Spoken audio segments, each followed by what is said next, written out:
Hello everyone, my name is Charity Bagatsing Doyle and I'm here to talk about Corporal David Fagan and the Buffalo Soldiers during the Philippine-American War.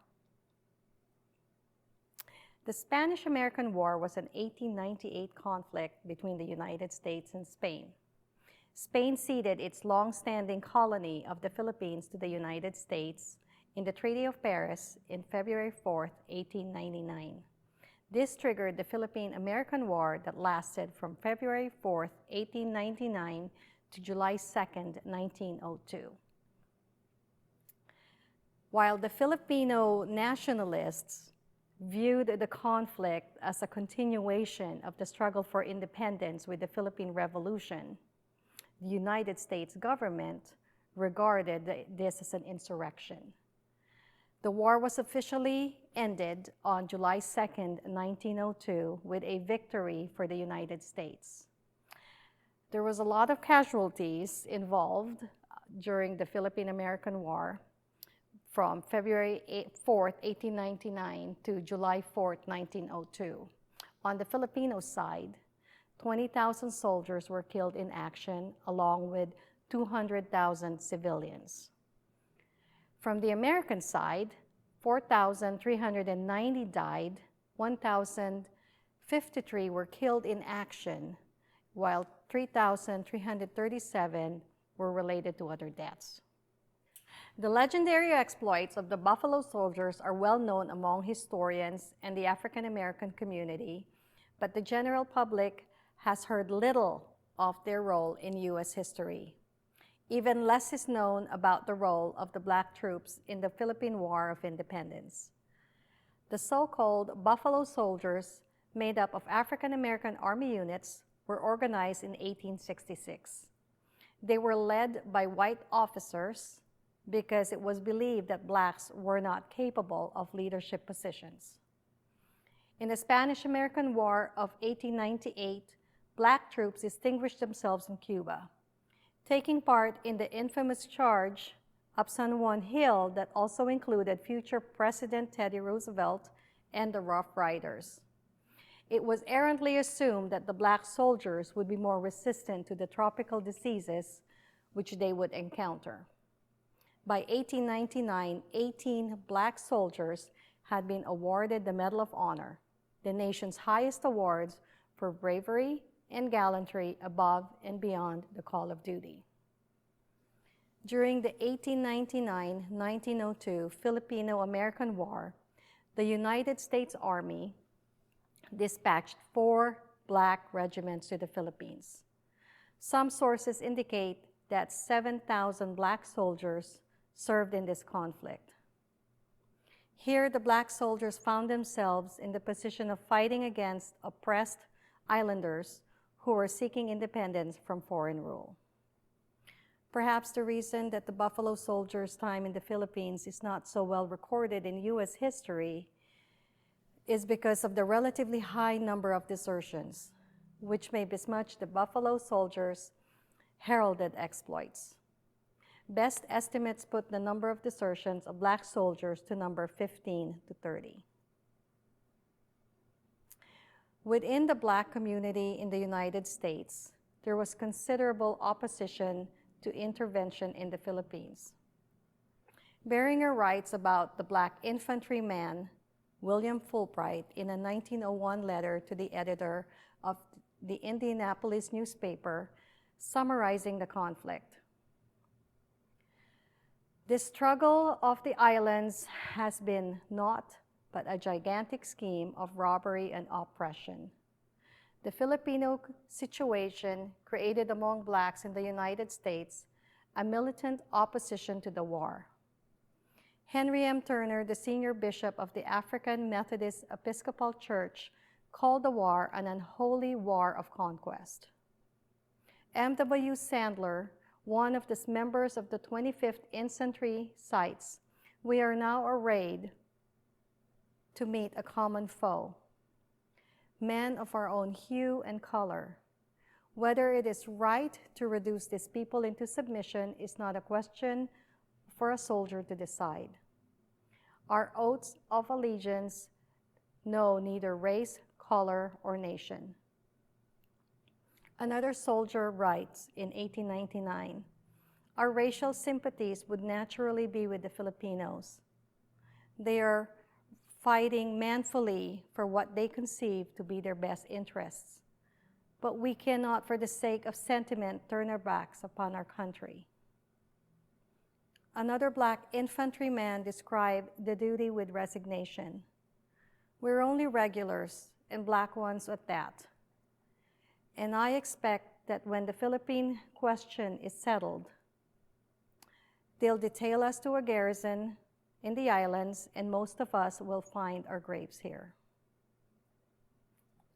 The black soldier's dilemma only deepened as they arrived in the Philippines. Just days before he was killed in action in Corregidor, Sergeant Patrick Mason of the 24th wrote home to a black newspaper, "I feel sorry for these people. All of them have come under the control of the United States.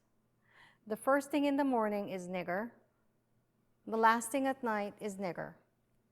You have no idea the way these people are treated by the Americans here. I must not say much, as I am a soldier. The natives are a patient, burden-bearing people." Many African American soldiers in the Philippines were treated as second-class citizens. The officers often ordered them to carry out the dirty jobs that no one wanted to do. Or they would treat them as expendable shock troops in the front lines, where their lives were at most risk, while the white commanders stayed behind at a safer distance from the enemy. In their propaganda war, the insurgents used posters addressed to the colored American soldier, in which they reminded the black soldiers of the lynchings back in the United States and asked them not to serve the white imperialists against other people of color. The supposed turncoats of the 24th Infantry only proved one thing: that the systematic racism of oppression of the white Americans was enough to unite even the unlikeliest of allies.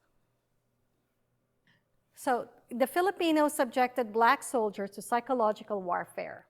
Posters and leaflets addressed to the colored American soldier described the lynching and discrimination against black in the United States and discouraged them from being the instrument of their white masters' ambitions to oppress another people of color.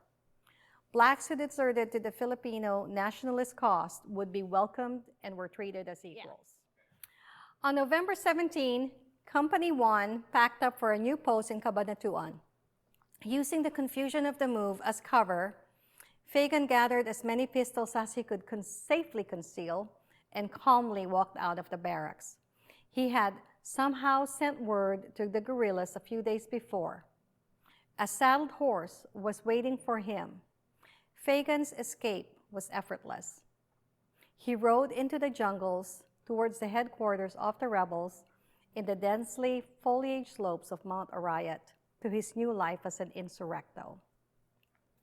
Fagan led the way for more than 20 other black deserters to what military historian Anthony Powell calls a higher morality.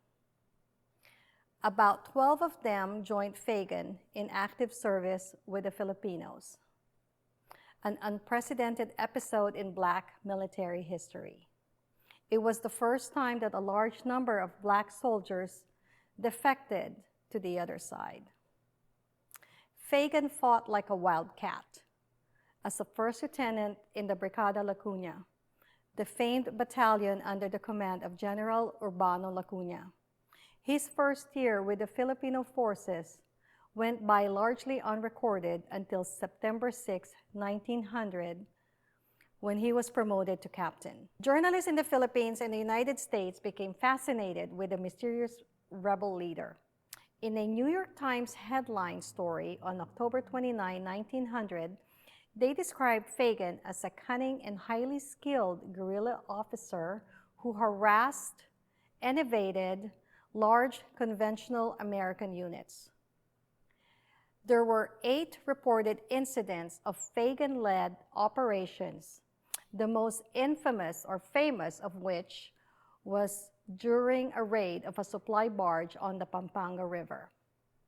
Guerrilla fighters now addressed him as General Fagan, who became one of Aguinaldo's most valued officers, becoming a media sensation and a fugitive with a $600 bounty on his head.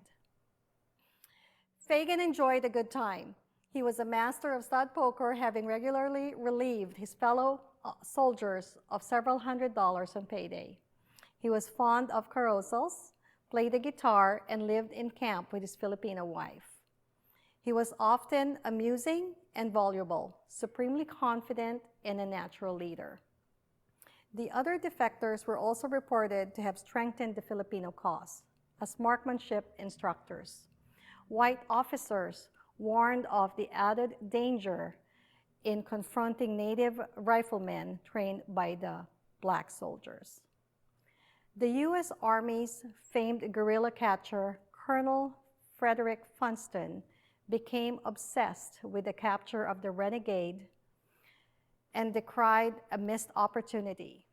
"I got a fairly good shot at the notorious Fagan at a distance of 100 yards, but unfortunately had already emptied my carbine.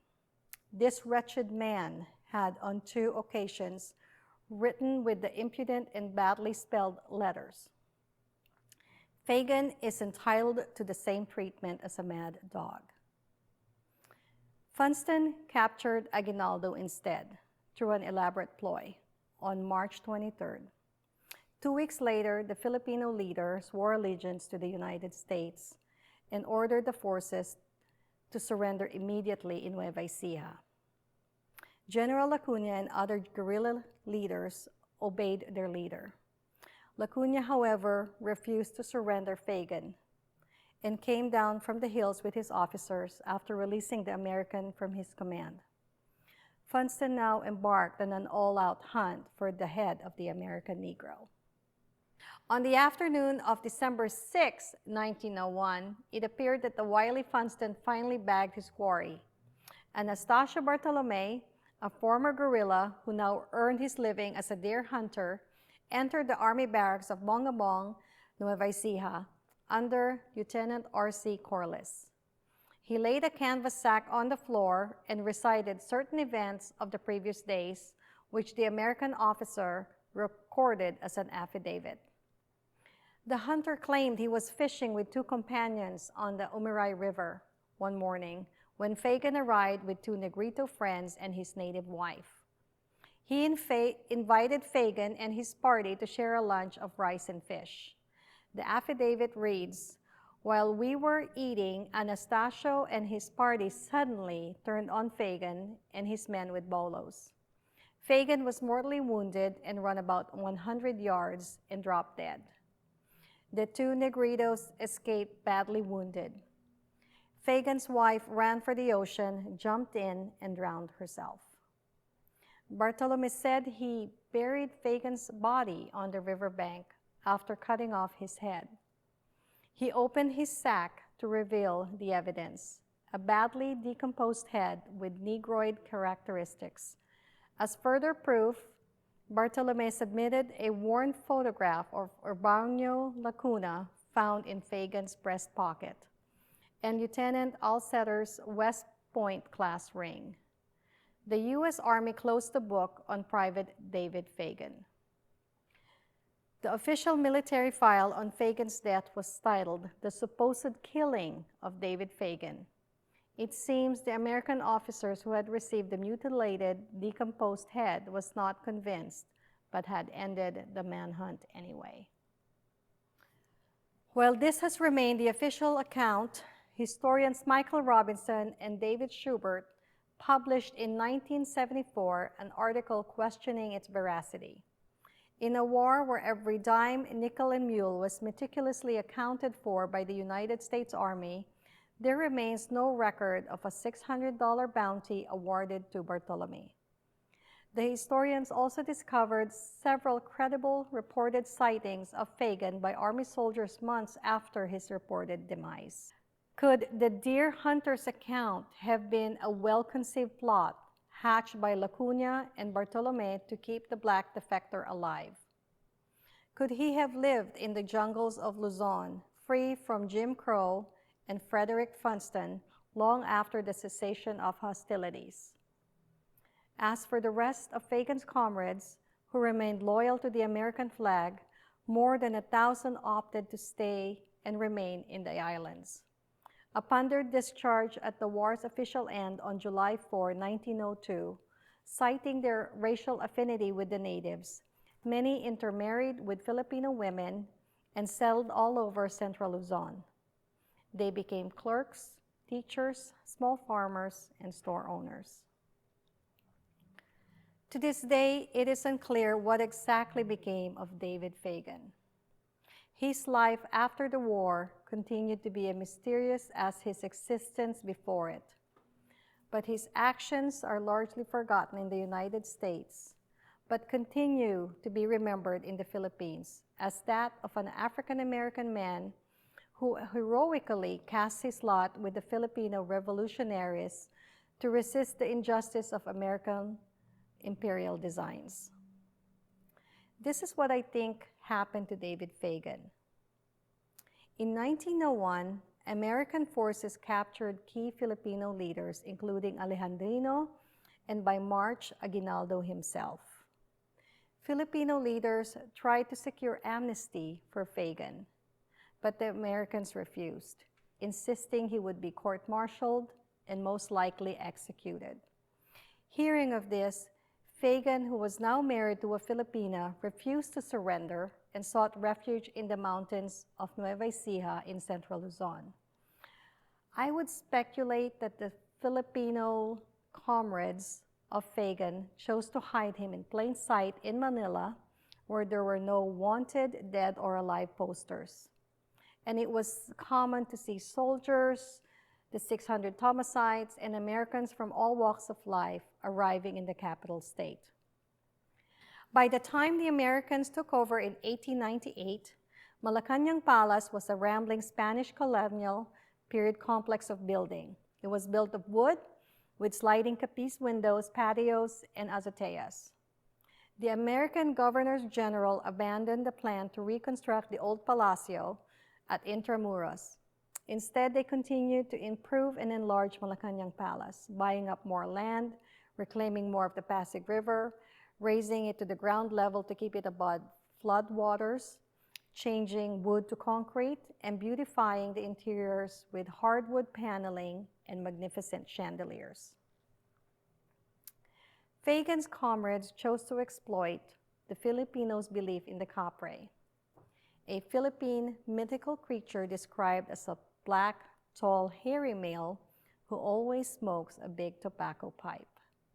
In the grounds of Malacañang Palace was a beleti tree, and it was believed to attract supernatural spirits.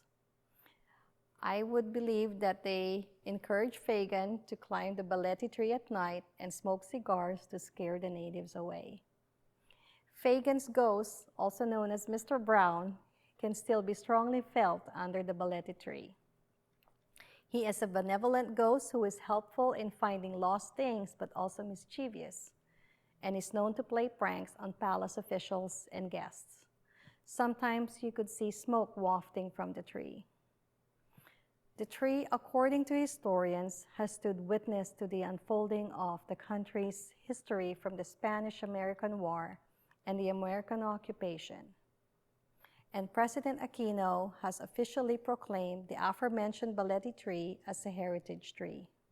Regardless of what really happened to David Fagan, whether he is the famous Mr. Brown or spent his remaining life in the mountains of Nueva Ecija, I choose to believe that this hero spent the rest of his life in peace with his beloved Filipino wife. Side note, the US CIA agency used the local superstitious belief among its coterie of propaganda weaponry when going against the Huk insurgents in the Philippines during the 1950s.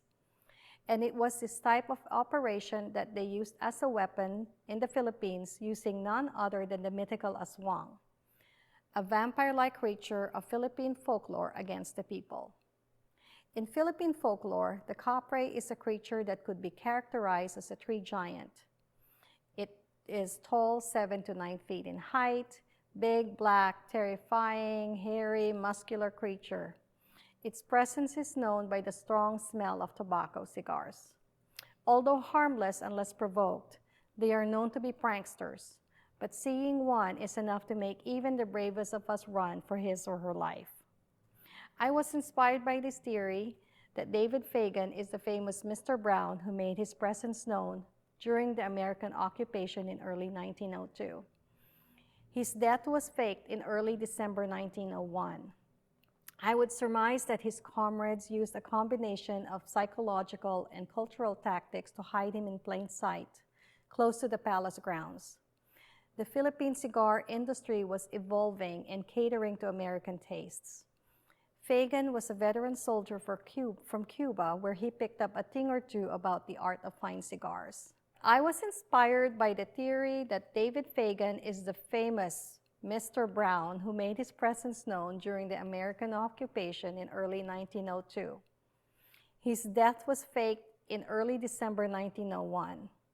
I would surmise that his comrades used a combination of psychological and cultural tactics to hide him in plain sight in the palace grounds. The Philippine cigar industry was evolving and catering to the American tastes. Fagan was a veteran soldier from Cuba, where he picked up a thing or two about the art of fine cigars. The kapre tactic accomplished 3 things. Number 1, it kept the Filipinos away, claiming that the area was haunted, filled with ghosts and eerie creatures. 2, the Americans ignored the reports of a black man smoking in a tree as a bunch of superstitious folktales. Lastly, General David Fagan lived his life as Mr. Brown, the cigar maker by day, and a rascally kapre by night. Malacanang's Chief of Protocol, Miguel Perez Rubio, shares a story related to him by a gardener who had worked in the palace since the time of President Manuel Quezon. This kapre, as all kapres, is a giant. It's very, very big, but he is a very good man. He is very mischievous. He doesn't do bad things. But if you walk by the balete tree and don't say, "Good morning, Mr. Brown," if you don't say, "How are you, Mr. Brown," maybe you might get tripped by a cable TV, or maybe you'll lose your keys, he says. So that's what I think happened to Corporal David Fagan. I hope you enjoyed this presentation. Thank you so much.